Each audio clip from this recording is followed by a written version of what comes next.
உங்க தீங்கு நாட்களில நீங்க ஜெபிக்க வேண்டிய ஜெபம் அப்படின்னு சொல்லி, ஆ அநேகர் வந்து சங்கீதம் 91 வந்து ரெகுலரா அநேக கிறிஸ்தவர்கள் வாசிக்கிறது உண்டு. டெய்லி இது ஒரு பிராக்டிஸா டெய்லி வந்து சில பேர் அத வாசிச்சுட்டு தான் தூங்குவாங்க. அத வாசிச்சுட்டு தான் படுப்பாங்க. காலையில எந்திரிக்கும்போது வாசிப்பாங்க. சங்கீதம் 91 அநேகர் அது ஒரு ஷீல்டு, அது ஒரு புரொடெக்ஷனா வந்து அநேகர் பேரு அந்த வசனங்கள்ல பார்க்கிறது உண்டு. உங்களுக்கு அதே போல நான் ஒரு டிப் குடுக்குறேன். உங்களுக்கு உங்க பகைஞர் மூலியமாவோ, இல்ல உங்க சத்துருக்களின் மூலியமாவோ, உங்கள சுத்தி இருக்கிறவங்க மூலியமாவோ ஏதோ ஒரு கஷ்டம், ஒரு கடினமான சூழ்நிலை, உங்களால அத மேற்கொள்ள முடியல, உங்களால அந்த கட்டிலிருந்து வெளிய வர முடியல, ஜெபிக்க முடியல, வேதம் வாசிக்க முடியல அப்படின்னு நீங்க நினைக்கிறீங்கன்னா, நான் சொல்ற இந்த சங்கீதத்த நீங்க மனப்பாடம் பண்ணிக்கோங்க. இல்ல டெய்லி உட்கார்ந்து படிச்சு பாருங்களேன். நீங்க எப்படிப்பட்ட இக்கட்டான சூழ்நிலையில இருந்தாலும் சரிங்க. நீங்க பாக்குற இங்க இங்க வீடியோ பாக்குற எத்தன பேரு என்னென்ன சூழ்நிலையில இருக்கீங்கன்னு எனக்கு தெரியாது.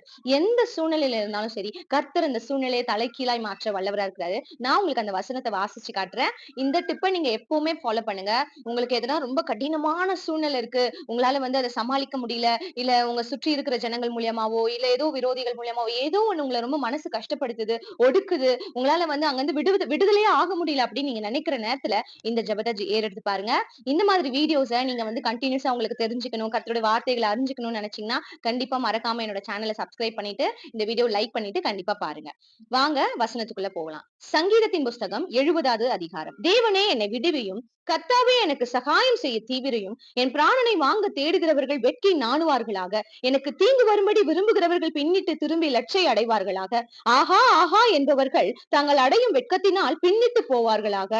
உம்மை தேடுகிற யாவரும் உம்மில் மகிழ்ந்து சந்தோஷப்படுவார்களாக. உமது ரட்சிப்பில் பிரியப்படுகிறவர்கள் தேவனுக்கு மகிமை உண்டாவதாக என்று எப்பொழுதும் சொல்வார்களாக. நானோ சிறுமையும் எளிமையுமானவன். தேவனே, என்னிடத்தில் தீவிரமாய் வாரும். நீரே என் துணையும் என்னை விடுவிக்கிறதுமானவர். கர்த்தாவே, தாமதியாதேயும். இதை நீங்க டெய்லி வாசிச்சு பாருங்களேன். எப்படிப்பட்ட இடுக்கமான சூழ்நிலை நீங்க இருந்தாலும் சரி, விடுதலை ஆக முடியாத அளவுக்கு ஒரு ஒரு கடினமான இருதயம் சம்டைம்ஸ் ரொம்ப பலவீனமா காணப்படும். அந்த நேரத்துல அந்த வசனம் உங்களை தேற்றும். தினந்தோறும் படிங்க. கர்த்தர் உங்களை ஆசீர்வதிக்க வல்லவரா இருக்கிறார். ஆமென்.